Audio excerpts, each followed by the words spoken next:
All right, so let's talk about King's story, Here There Be Tigers. So it's a great story.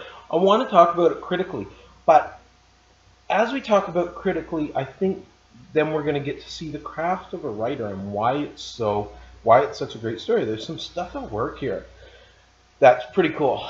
That really makes a story good. Okay, and the main thing is that first thing, what we've been talking about, narrators, the type of narrator. So what type of narrator do you think you have? So I have three types up here. There's omniscient, right, which is third person. Limited omniscient, which is third person. Then there's first person, and then there's the objective, which is also a third person. So I don't have any second person there as an option. Second person, remember, is something that sometimes is done. It's when I use you, right? So you are sitting in class. You need to go to the basement, right? That would be second person, but it's not second person. It's also not I, though.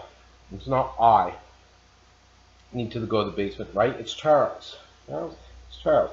So because we're using Charles, we're talking about Charles, we're talking about Kathy, we're talking about the teacher, we're talking about Kenny, right? We're talking about the characters. That way it's third person. So we know we can scratch out first person. So then we need to decide, okay, is it, what type of third person? Well, let's start way over on the right. Let's look at objective. Is it objective? So objective just describes what we see. So it seems objective in a lot of ways, right?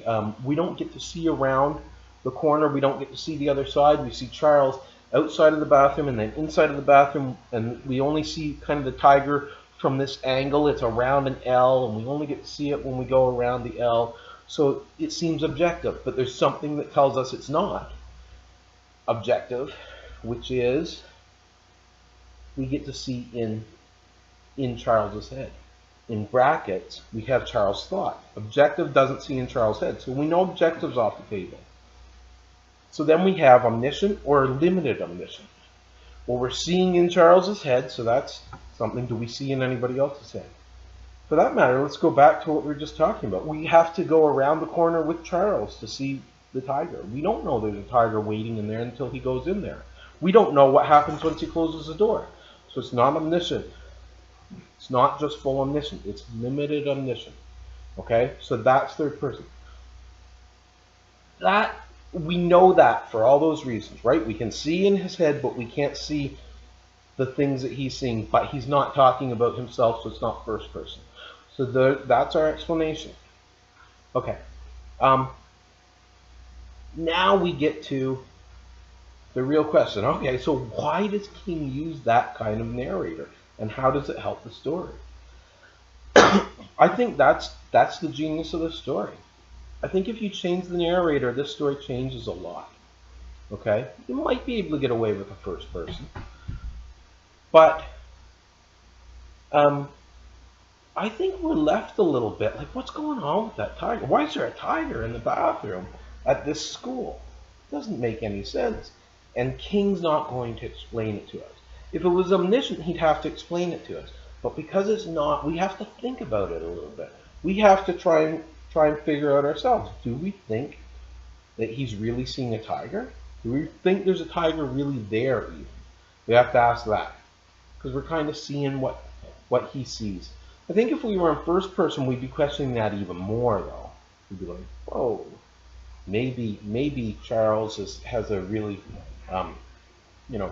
strange imagination. So, because we're kind of seeing it objectively and seeing Kenny's head, we kind of think, well, maybe it probably is a tiger, but it's not explained to us. There are a lot of different theories, but it makes you as a reader really have to guess what's going on, and you can have your own opinion about it. And that's what third person limited sometimes does, right? That third person limited omniscient, it's limited, so it does not give us all the answers like the omniscient does, but it's not first person, which if it's just first person, sometimes we tend to just not trust the narrator at all, right? Because they're just another person in the story and they might not be seeing things correctly. So I think that's the genius of the story, right? Is, well, what's really happening? Did Kenny really get eaten? We don't know. I don't know. We know what Charles knows. we know what Charles knows. That's all we know, and we can't do much after that except for kind of put it together in our head ourselves, which is a lot like real life. So it makes the story a little more real in that way. Okay, that's narrator. To me, that's the genius of the story. Now let's go on to Charles. Okay, is Charles? So we first want to talk about if Charles is he stock character. Let's talk about that. I don't think we can call him a stock character, right? He's a kid in school. Um, So that's kind of something that we picture. He's a little bit nervous, but we know a little bit about him, right? We understand that he kind of likes Kathy, that he gets bullied a little bit. He's a little bit shy. So he gets bullied by Kenny. We know that he's scared of Miss Bird. We know that he doesn't like standing out in a crowd. So we know some things about him. That makes him round. That makes him probably round. Right? On the other hand, we don't get to see his family. We don't get to see him interacting outside of school. So somebody could argue he's flat. So I think with those two, I mean, with Charles, it's a little tough. I would put him at round. If you put him at flat and you said it's because you don't get to see how he interacts in other places, I think that's okay. Why I think he's round is because we get to learn some really, really kind of deep psychological things about him, such as he's actually more scared of getting caught going into the girls' washroom, for example, than he is of a tiger. He's actually more scared of asking to go to the bathroom or go to the basement than he is of that tiger. Like he has these social anxieties I think a lot of people can identify with that are like, if it's between that and getting eaten by the tiger, I'm not sure which one I choose, right? He does go back into that bathroom and use that bathroom because he doesn't want the embarrassment of going back to class and perhaps peeing his pants, right? So that's something really specific, but really kind of deep psychologically. So that's why I would say he was round. Now, is he static or dynamic? To me, he's a pretty static character. You don't see him kind of have this big celebration. He doesn't all of a sudden become the kid who went down and beat and conquered his fear of the tiger. He comes back, he reads everything along the way, and then he slinks back into his seat, doesn't say anything. Same Charles, right? Doesn't always wants to blend in, doesn't want to stand out. So that's where I put him there. Miss Bird. Now, what about Miss Bird? Miss Bird, to me, could she be a stock character? I think so. We have a character who is just kind of the mean teacher. We don't know much about Miss Bird. I mean, she's definitely flat. She's definitely static, right? She's a mean teacher through and through, and all we really know about her is she's a mean teacher. So that makes her, and she doesn't change other than getting eaten. So to me, stock character. Love that line, by the way. Like that line where he says she was getting ready to pounce. Right. This is Charles' mindset. His teacher is just like, she's a killer, right? She's a tiger. She's frightening. He's getting ready to pounce, but then he says she was going to learn something about pouncing. And then we get Kenny Griffin. Kenny Griffin's kind of an interesting character. Kenny Griffin is a bully kid, right? Who picks on Charles. We don't learn a lot about Kenny either. To me, Kenny's fairly stock too, right? He's kind of one of those kind of bully type kids that just picks on everybody. And here he is, he's going to pick on Charles. He doesn't learn anything. He doesn't change other than getting eaten, same as Miss Bird. So to me, that's about the same. So if we describe them, when we go on, we describe them, right? Down below. So Charles, how would we describe Charles? I think he's nervous. He is scared of social situations where he stands out. That's Charles in a nutshell. And we want to say, well, how do we know? Okay, so this is where we get to indirect presentation and direct presentation. Indirect presentation, what's that? That's when we're showing something. So we see Charles and his fear of, for example, going into the girls' washroom, right? So, or sneaking back into the bathroom to pee in the sink, right?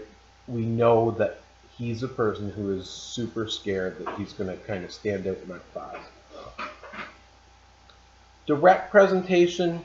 Are there places where people say things about him, about his timid nature? Mrs. Bird says a couple of things along the way, right, about how next time why don't you ask directly, basically. So a little bit of that, but mostly it's indirect. Most of what we see here is indirect. Mrs. Bird is a little bit, we get a little bit of direct presentation because we do have Charles say it. He knew he was going to Miss Bird's class. He knew, and he knows that she's mean, and he feels that she likes to embarrass him. So in direct presentation, she's kind of that mean teacher. She wants to point people out. She wants to pick on them, and that's directly stated.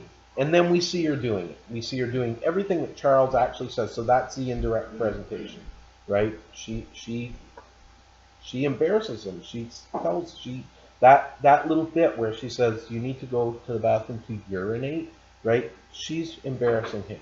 She knows she's doing it, and we see, oh, she really is the type of person that that Charles says she is. And then Kenny Griffin. Well, Kenny Griffin, he's a bully. He likes to pick on other people to make himself feel better. It's interesting that Mrs. Bird teams up with him because she sends him to get Charles. I find that really interesting. That shows how much of a bully she is. That she would kind of team with a student in her room. She would know that Charles doesn't get along with him, and that that's not a good thing. But she sends him down anyway. And again, we have a lot of indirect presentation. We have him making fun and talking about Kathy. You want to go? I'm going to tell Kathy, right? So we have that, a lot of indirect presentation. Not a whole lot of direct presentation, but if you can find something there, I'll leave that to you. Okay, you find something there that's a quotation, write the quotation in of somebody saying Kenny's mean, Kenny's a bully, right? Or somebody thinking it. Thoughts count, for direct presentation. So if Charles says or thinks, oh, Kenny's mean, he's going to pick on me, then that's direct presentation. Okay, so those are the characters of the story. I hope you enjoyed it. It's a really good story. Next week we're going to do another story, but so go back through this, fill that out, make sure that it's ready to go, and you're set on characters and narrative. All right, guys, have a good weekend. Bye-bye.